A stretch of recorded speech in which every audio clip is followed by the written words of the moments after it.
അപ്പോഴേ നമ്മൾ ഇന്നൊരു ആപ്പിൾ പീൽ ജാമുമായിട്ടാണ് വന്നിരിക്കുന്നത്. നല്ല അടിപൊളി ഡെലീഷ്യസ് ആയിട്ടുള്ള റെസിപ്പിയാണ്. ആപ്പിളിൻ്റെ പീലാണ് നമ്മൾ എടുക്കുന്നത്. സംഭവം ഇത് നടക്കുമെന്ന് തോന്നുന്നില്ല. ഭയങ്കര ഷോയ്ക്ക് കാണിക്കാമെന്ന് വിചാരിച്ചു ആപ്പിളൊക്കെ കറക്കി ഒരു വീഡിയോ എടുക്കാമെന്നൊക്കെ വിചാരിച്ചു. നടക്കുന്നില്ല. അപ്പോൾ വിട്ടാൽ എന്തായാലും വേണ്ട, പോട്ടെ. നമ്മളിത് 3 ആപ്പിളാണ് എടുത്തിട്ടുള്ളത്. ആ 3 ആപ്പിളിൻ്റെ പീലാണ് നമ്മൾ എടുക്കുന്നത്. അതൊന്ന് കത്തിയോ അല്ലെങ്കിൽ പീലറോ യൂസ് ചെയ്ത് നന്നായിട്ട് പീൽ ചെയ്തെടുക്കുക. ഇനി ഇതിൻ്റെ കൂട്ടത്തിൽ ഒരു വാക്സ് റിമൂവിങ് പ്രോസസ്സുമായിട്ട് വന്നിരിക്കുന്നു എന്നൊന്നും ആരും പറയരുത്. വാക്സ് ഉണ്ട് എനിക്കറിയാം, പക്ഷേ നാച്ചുറലി ഇതിൻ്റെ പുറത്തൊരു വാക്സ് കോട്ടിങ് ഉണ്ട്.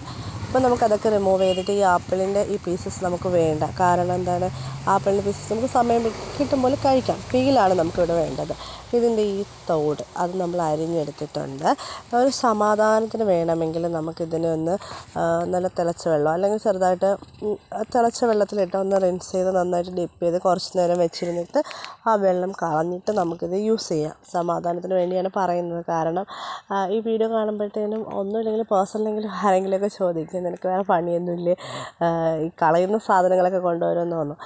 നമുക്ക് ഫ്രൂട്ട്സിൻ്റെ ആയാലും എല്ലാ പാർട്സും യൂസ് ചെയ്യാൻ പറ്റുമെങ്കിൽ അതല്ലേ നല്ലത്. പക്ഷേ ഇപ്പോഴത്തെ ആർട്ടിഫിഷ്യൽ രീതികളൊക്കെ വെച്ചിട്ട് എല്ലാം കൃത്രിമമായതാണ്. കെമിക്കലും കാര്യങ്ങളും ഒക്കെ വരുന്നുണ്ട്. പക്ഷേ നമുക്ക് നല്ല രീതിയിൽ യൂസ് ചെയ്യാം എന്ന ഒരു ഉദ്ദേശമാണ് ഞാൻ പറയുന്നത്. അപ്പോൾ ഇത് നന്നായിട്ട് നമ്മളിത് വീണ്ടും ചൂടുവെള്ളത്തിലിട്ട് നന്നായിട്ട് തിളപ്പിച്ചെടുക്കുന്നുണ്ട്. ഇതിൽ കിടന്ന് നന്നായിട്ടൊന്ന് കുക്കായി വരട്ടെ. ഇതിലേക്ക് നമ്മളൊരു പീസ് കറുവപ്പട്ടയും കൂടെ ചേർത്ത് കൊടുക്കുന്നുണ്ട് കേട്ടോ. അത് നന്നായിട്ട് കുക്ക് ചെയ്തതിന് ശേഷം ഒരു 5 മിനിറ്റ് മതി. അതിനെ നമുക്ക് അരിച്ചു മാറ്റി ആ വെള്ളമാണ് എടുക്കുന്നത്. പീൽ നമുക്ക് വേണം, അത് അവിടെ ഇരുന്ന് ആറട്ടെ. ആ സമയത്തിന് നമുക്കൊരു പാൻ അടുപ്പിൽ വെച്ച് കൊടുത്തിട്ട് ആ ഒരു വെള്ളം നമ്മൾ അരിച്ചെടുത്ത ആ ഒരു വെള്ളം നമുക്ക് നന്നായിട്ടൊന്ന് വറ്റിച്ചെടുക്കണം. അതൊന്ന് തിള വരുമ്പോഴത്തേന് നമുക്കതിലൊരു 1/4 കപ്പ് പഞ്ചസാര, മധുരം ഓവറായി പോവുമെങ്കിൽ അത്രയും വേണ്ട, 1/4 കപ്പ് പഞ്ചസാര. ഞാനിപ്പോൾ എടുത്തിരിക്കുന്ന ആ ഒരു വെള്ളത്തിൻ്റെ അളവ് വെച്ചിട്ടാണ് ഇത്രയും പറഞ്ഞത്. അത് നന്നായിട്ട് അവിടെ കിടന്ന് തിളച്ച് പകുതിയാവട്ടെ. ആ സമയത്തിന് നമ്മൾ മാറ്റി വെച്ചിരിക്കുന്ന ഈ ഒരു പീലില്ലേ, വേവിച്ച് വെച്ചിരിക്കുന്ന കുക്ക് ചെയ്ത് വെച്ചിരിക്കുന്നത് നമുക്കൊന്ന് നന്നായിട്ട് ബ്ലെൻഡ് ചെയ്തെടുക്കണം. വേറെ ഒന്നും ചേർക്കണ്ട. ഇതൊന്ന് നന്നായിട്ട് ബ്ലെൻഡ് ചെയ്തെടുക്കണം. മിക്സിയുടെ ജാറിൽ മാറ്റി കൊടുത്ത് ഒരു ബ്ലെൻഡറിലും ഒക്കെ ഇട്ടിട്ട് നന്നായിട്ട് ബ്ലെൻഡ് ചെയ്തെടുക്കണം. ഞാൻ ഒരുപാട് ഫൈനായിട്ട് ബ്ലെൻഡ് ചെയ്തിട്ടില്ല. ആ ഒരു ടെക്സ്ചർ എനിക്ക് വേണ്ടാന്നുള്ളതുകൊണ്ടാണ്. ഫൈനായിട്ട് ബ്ലെൻഡ് ചെയ്യുന്നവർക്ക് അങ്ങനെ ചെയ്യാം. ഈ പരുവത്തിലാണ് കിട്ടിയിരിക്കുന്നത്. നമുക്ക് ആ തിളച്ച് പകുതിയായ ആ ഒരു സിറപ്പിലേക്ക് നമ്മൾ ഈ ബ്ലെൻഡ് ചെയ്തെടുത്തിരിക്കുന്നതും കൂടെ ആഡ് ചെയ്ത് വേണം എടുക്കാം.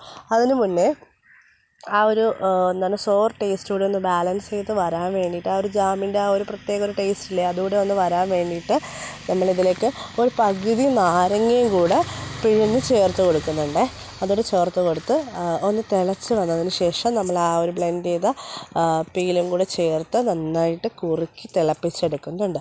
ഈ ഒരു കൺസിസ്റ്റൻസി നല്ലതായിട്ട് ആ വെള്ളമെല്ലാം വന്ന് ആ പഞ്ചസാരയുടെ ആ ഒരു സിറപ്പെല്ലാം ഇങ്ങനെ വിട്ട് വരുന്ന ആ ഒരു കൺസിസ്റ്റൻസി എത്തുമ്പോൾ നമുക്ക് മൂടി മാറ്റി വെക്കണം.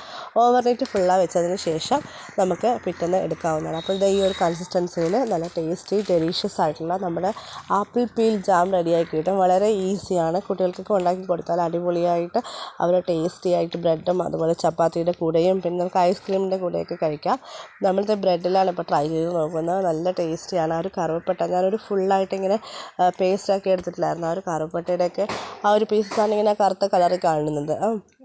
നമ്മളത് സാൻഡ്വിച്ച് ആയിട്ടോ എന്ത് വേണമെങ്കിലും നമുക്ക് കഴിക്കാവുന്നതാണ് കേട്ടോ. നല്ല ടേസ്റ്റി ആയിട്ടുള്ളൊരു ജാമാണ്. എല്ലാവരും ട്രൈ ചെയ്ത് നോക്കണം. എന്നിട്ട് കമൻസൊക്കെ ഫീഡ്ബാക്കായിട്ട് അറിയിക്കണം കേട്ടോ.